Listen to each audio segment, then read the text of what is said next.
everybody, what's going on? This is Sam with Historic Travels, and as always, before we get started today, I'd just like to take a quick moment to welcome all my new subscribers and to thank everybody who's leaving me comments and messages down below. Thank you guys, I really appreciate it.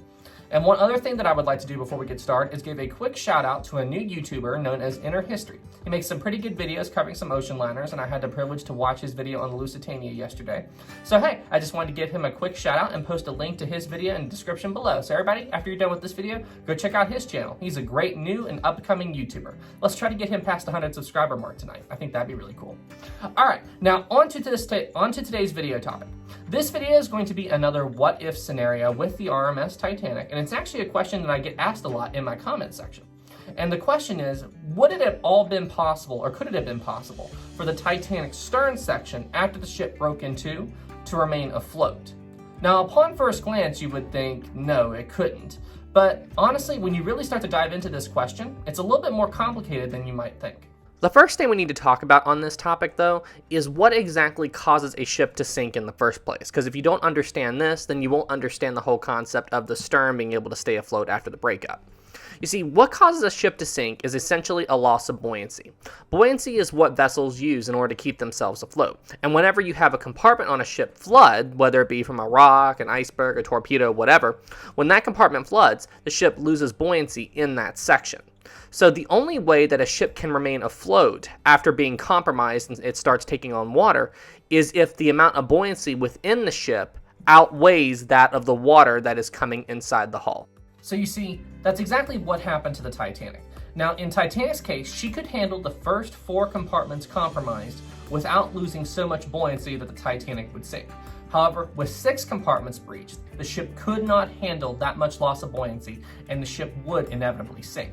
So for the next 2 hours and 40 minutes, as the ship was slowly taking on water, the sections of the ship that were remaining buoyant were actually resisting the sections of the ship that were rapidly flooding. And you see, that's what kept the Titanic on the surface for as long as it did.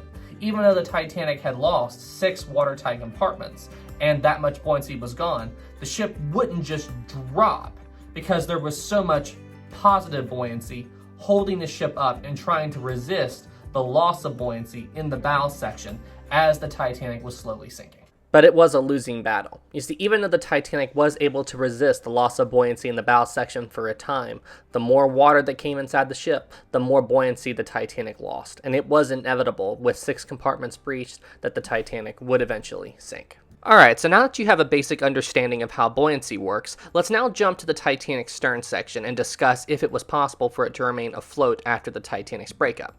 Well, you see, the reason the stern of the Titanic rose so high out of the water in the final stages of the sinking was because the Titanic's stern was still more or less 100% buoyant in the final stages of the sinking. You see, there was hardly any water in the Titanic's stern section, and the stern section was trying to resist the dead weight of the bow section, which at this point lost all of its buoyancy. The stern was trying to keep the bow section from sinking, while the bow section was trying to pull the stern underwater. Hence the reason why the Titanic's stern began to climb and rise higher and higher out of the water. Now, another thing to remember, you see, as the Titanic's stern reached this high angle, the Titanic's sinking actually did temporarily slow down for a period. You see, due to the high angle of the stern, the water couldn't progress that far within the stern because of the high angle of the stern during the final stages of the sinking. You know, water doesn't flow uphill.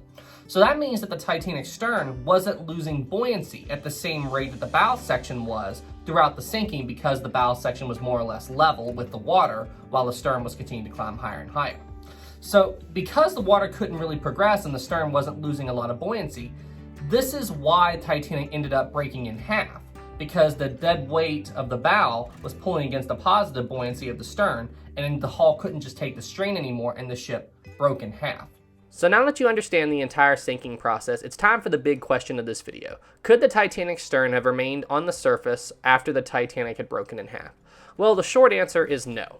You see, this is because when the Titanic broke in two, it was a very violent affair for the ship. You had massive structural damage. The entire hull of the ship was warped, bent, and flexed. All the watertight seals within the stern section were broken at this point. So once the Titanic broke in half, the water had easy access to flow within the stern, thus the reason why the ship rapidly sank post-breakup.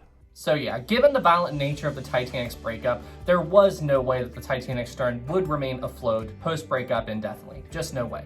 To be honest, I'm surprised it lasted as long as it did. However, that's not the end of the story.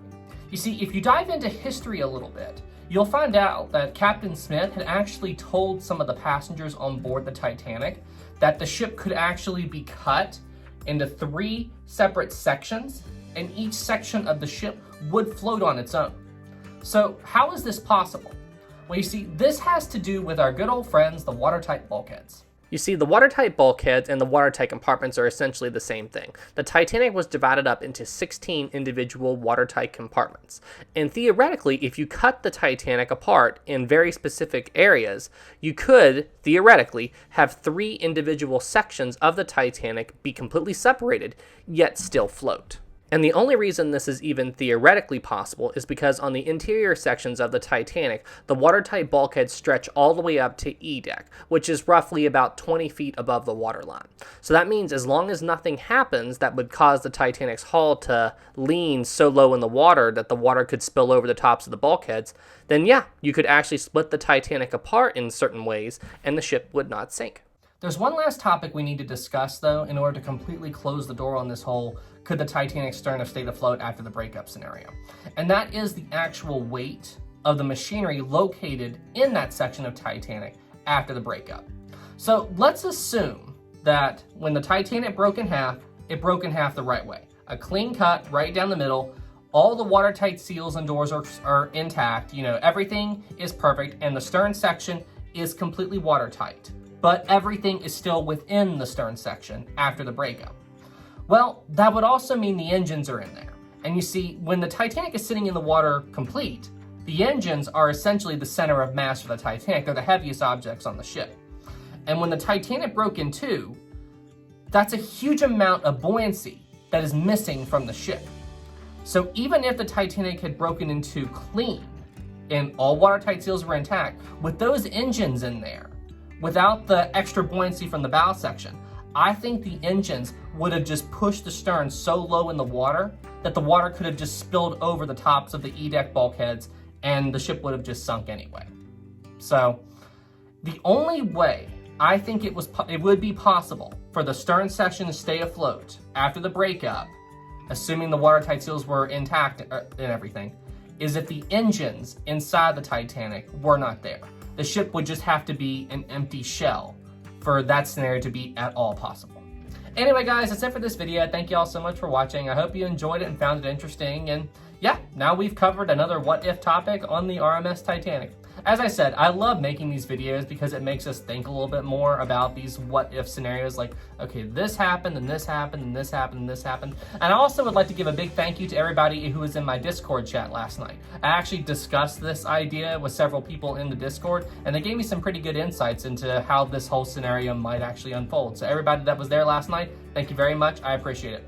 All right, everybody. Well, hey, y'all keep doing what you do. You guys are awesome. If you have any other video ideas or suggestions, please leave it in the comments below. All right, everybody. Well, hey, y'all stay safe out there, and I'll see you in the next one. Have a good night, everybody.